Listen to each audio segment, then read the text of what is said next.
The hospital lights buzzed faintly above as Emily Carter, a young nurse, rushed down the corridor. Her scrubs were wrinkled, her shift had stretched into 16 exhausting hours, and her paycheck barely covered rent, but none of that mattered when the intercom blared. Emergency in Trauma Room 3. Patient critical. Blood needed immediately. Emily didn't hesitate. "What's the type?" she asked breathlessly. "O negative," the doctor replied, urgency in his eyes. Emily froze for a second. O negative was rare. But she had it. And without another thought for herself, she rolled up her sleeve. Minutes later, her blood was flowing into the stranger's veins. She glanced at the man lying pale and unconscious on the bed. He had the weary face of someone who carried the world on his shoulders. A gold cufflink dangled from his torn suit jacket on the floor. Not the kind of person you usually saw in the ER at 2 a.m. As the transfusion began to stabilize him, Emily whispered a silent prayer. She never expected to see him again. 2 weeks later, Emily was on her lunch break, sitting outside with a sandwich she could barely afford, scrolling through overdue bills on her phone. That's when a black car pulled up.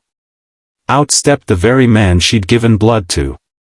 He looked healthier, stronger, and intimidatingly put together. He walked straight toward her.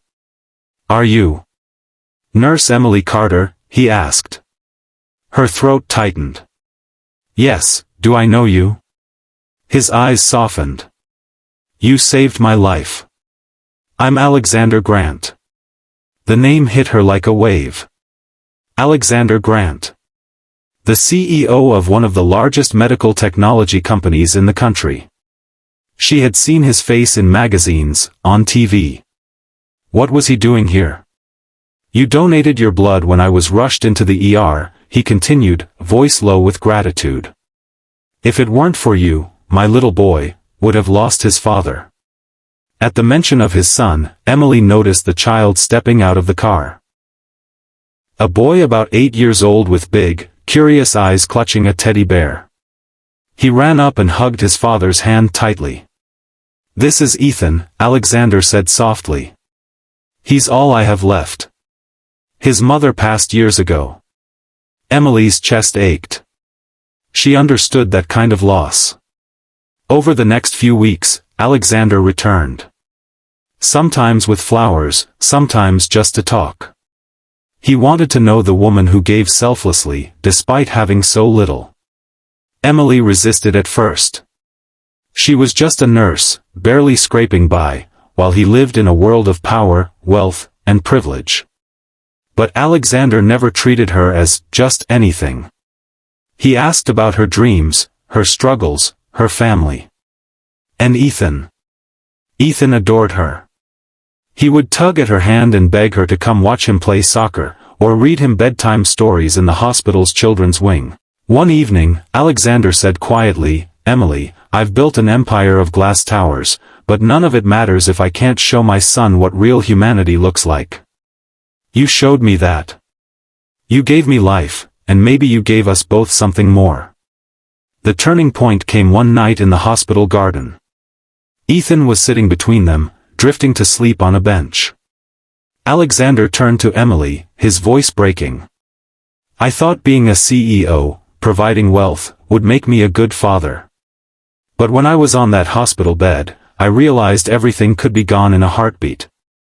You, a struggling nurse, tired, unpaid, unseen, you gave everything without hesitation. You're the kind of strength I want my son to grow up around." Tears burned Emily's eyes. She had spent her life feeling invisible, yet here was someone seeing her not just as a nurse, but as a woman who mattered. Emily didn't suddenly become rich overnight. Alexander didn't sweep her into a fairy tale. Instead, they built something real. He quietly helped her with her nursing scholarship, ensuring she could advance her career. She became part of Ethan's life, not as a replacement, but as someone who cared deeply. And one morning, as the sun rose over the city skyline, Ethan looked up at her and whispered, "Are you going to stay with us forever?" Emily smiled, squeezing his hand. if you'll have me." In that moment, she realized the truth. Kindness given freely has a way of coming back, sometimes in ways you never expect. True wealth isn't measured in money or titles, it's in the lives we touch, the love we give, and the courage to act with compassion, even when no one is watching.